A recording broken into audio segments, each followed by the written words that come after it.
नमस्कार दोस्तों, बेबाक भाषा के दो टूक कार्यक्रम में आपका स्वागत है।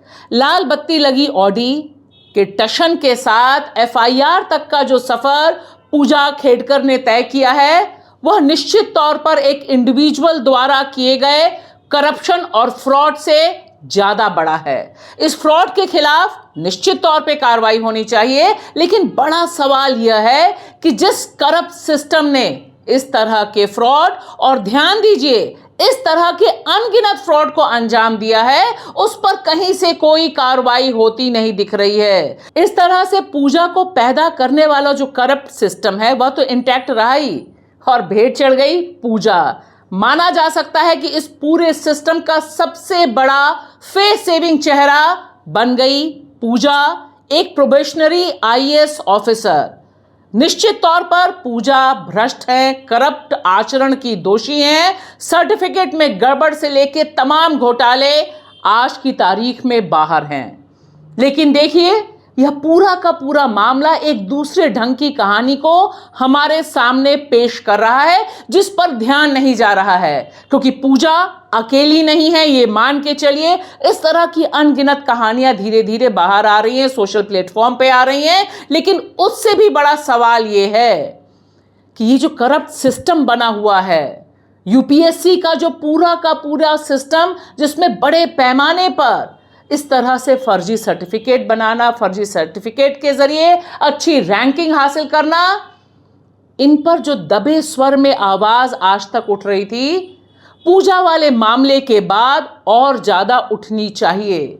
आखिर वे कौन लोग हैं जिन्हें पता था कि पूजा ने यह करप्ट प्रैक्टिस अख्तियार की है, जो उसका हिस्सा थे? क्या आपको आज की तारीख में उनके नाम पता है?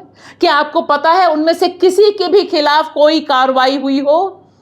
यह तो महज इत्तेफाक है कि पूजा ने पब्लिक डोमेन में जाकर अपने ऐशो आराम का पब्लिक डिस्प्ले किया।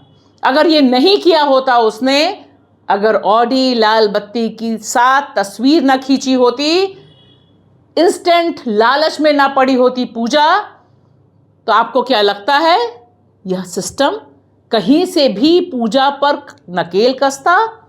मेरा साफ मानना है नहीं।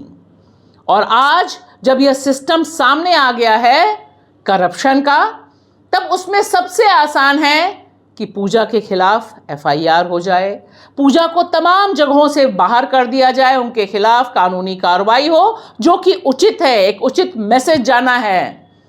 लेकिन लाख टके का सवाल वही है, द ग्रेट करप्ट सिस्टम, और उस सिस्टम में जो लोग लगे हुए हैं वे आज की तारीख में भी पूरी तरह से वेल प्रोटेक्टेड हैं।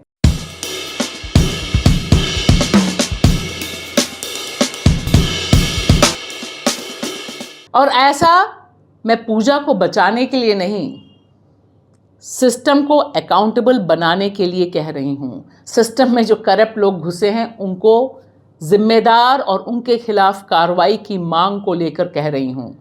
मिसाल के तौर पर देखिए, यह केस रहीम अली का केस 2004 को जिस सिस्टम ने, जिस पुलिस वाले ने, जिस महकमे ने इस आदमी को असम में जाकर रात में पकड़ा और कहा कि तुम भारत के नागरिक नहीं हो, तुम विदेशी हो, 2024 में क्या वह शख्स और वह पूरा सिस्टम जिम्मेदार ठहराया गया? नहीं।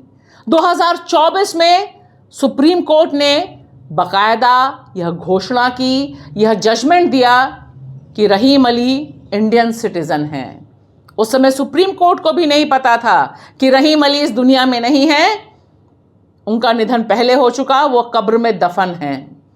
लेकिन सब कुछ होने के बाद भी क्या उस सिस्टम के खिलाफ कोई कार्रवाई हुई?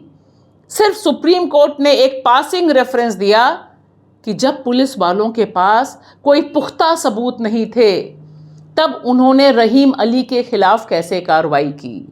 और देखिए, जिस समय मैं आपसे कह रही हूं उस समय असम में 1.5 लाख से अधिक लोग फॉरेनर डिक्लेयर्ड हैं। सवाल मेरा बहुत साफ साफ है, रहीम अली का न्याय तब तक अधूरा है जब तक इन 1.5 लाख लोगों को सही सही प्रोसेस के तहत इनकी स्क्रूटनी नहीं होती और जो लोग गलत कर रहे हैं उनके खिलाफ कार्रवाई नहीं होती। और यही सवाल हमें और आपको पूछना चाहिए जो लोग पूजा के सवाल पर बहुत एक्टिव हैं। नीट पर भी एक्टिव होइए। नीट यूजी पूरा का पूरा बड़ा घोटाला, एजुकेशन सिस्टम का फ्लॉप होना, एनटीए का दोषी होना, आज देखिए सिर्फ 3-4 लोग, कुछ सेंटर्स, सिर्फ बात हो रही है बिहार की, झारखंड की, हरियाणा गायब हो गया है पूरे डिस्कोर्स से, जहां इतने बड़े पैमाने पे बच्चों को 720 नंबर मिले, एक ही लाइन में लोग बैठे हुए थे। वजह कोशिश हो रही है यहां पर भी कि कुछ लोगों को, छुटभैया फ्रॉडियों को, अपराध करने वालों को दोषी बना दिया जाए और बड़े बड़े लोग जो ये पूरे सिस्टम में करप्शन कर रहे हैं उनको बचा दिया जाए।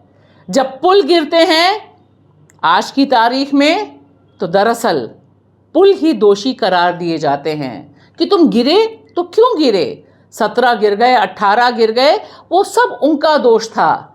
क्योंकि जो सिस्टम बना रहा है, जो करप्शन वाला सिस्टम है, उसके खिलाफ तो हमें कहीं कार्रवाई होती दिखती नहीं। जब हाईवे का इनॉग्रेशन होता है तो हम खबरें देखते हैं, लेकिन जब हाईवे में दरार पड़ जाती है, हाईवे धंस जाते हैं, तब कोई अकाउंटेबल, कोई दोषी नहीं करार दिया जाता। यह जो सिस्टम का करप्शन है, जिसमें वो फेस सेविंग करता है, यह बहुत खतरनाक है और इस पर हमें और आपको सतर्क होना बहुत ज़रूरी है। शुक्रिया।